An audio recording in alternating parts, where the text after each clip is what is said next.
Hi and welcome to another Windsor Cake Academy tutorial. Today I'm going to show you how to make some gorgeous little Christmas pudding cake balls. All we need for that is the cake balls that we made in our preparing cake balls video. We have some lolly sticks and I'm using plastic ones because they're not going to stay in the cake balls, so we can reuse them if we wash them.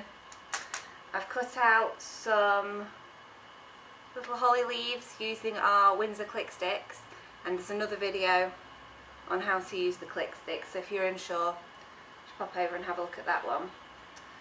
I've just got some little red sprinkles,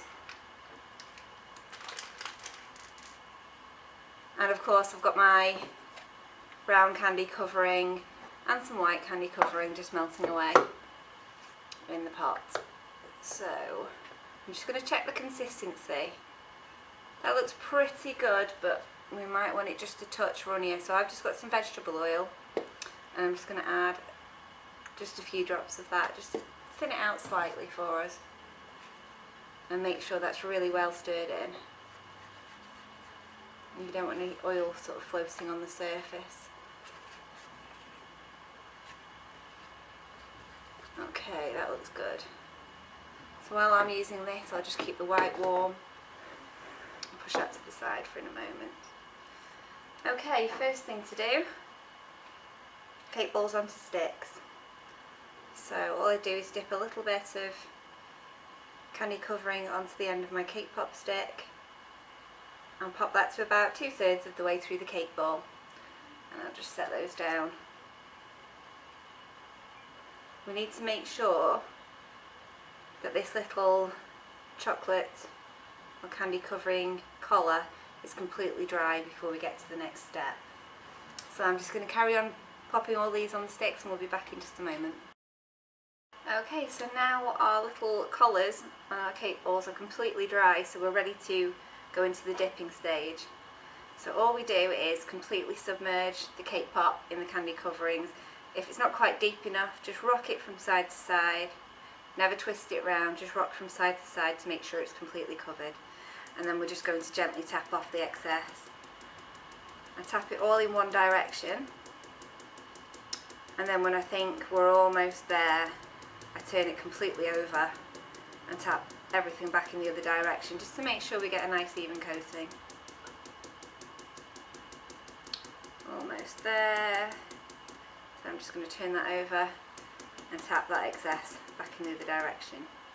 And I'm just going to stand this up in this cake pop stand just for a moment. When it's almost dry, I'm going to set it back on its end. I just don't want a massive butt of candy covering underneath the ball. Dip my next one. Exactly the same, and by the time I've dipped this one should be almost ready to stand up. Just keep your eye on it to make sure it doesn't go too far, or else it'll be really difficult to get it standing up.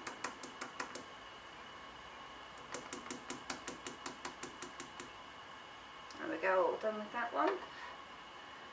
And let's take a little look at our first one.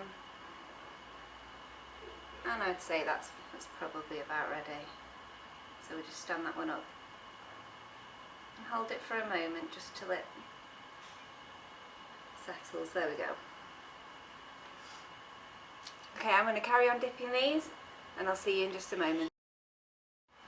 Right, so all our lovely cake balls have dried. The candy coating on them is nice and solid now. So I'm just going to give the stick a twist. Let's just give it a little twist and we should be able to remove that really easily. And you might be thinking, well, now it's got a great big gaping hole in the top. But we're going to cover that with our brandy sauce, which is our white chocolate flavour coverings even. And I just spoon a little bit onto the top, sort of push it in a couple of directions, and then we just tap our cake ball and that will just spread out and run down the sides of the ball. And then we pop on one of our cute little holly leaves right into the top. Get 3 of our little red sprinkles And I'm just going to use a toothpick to just spot on a little bit of the white candy coverings. Just 3 little dots of that will do. You don't need a lot. And we're just going to pop those sprinkles into position. And there we have a really cute little Christmas pudding cake balls.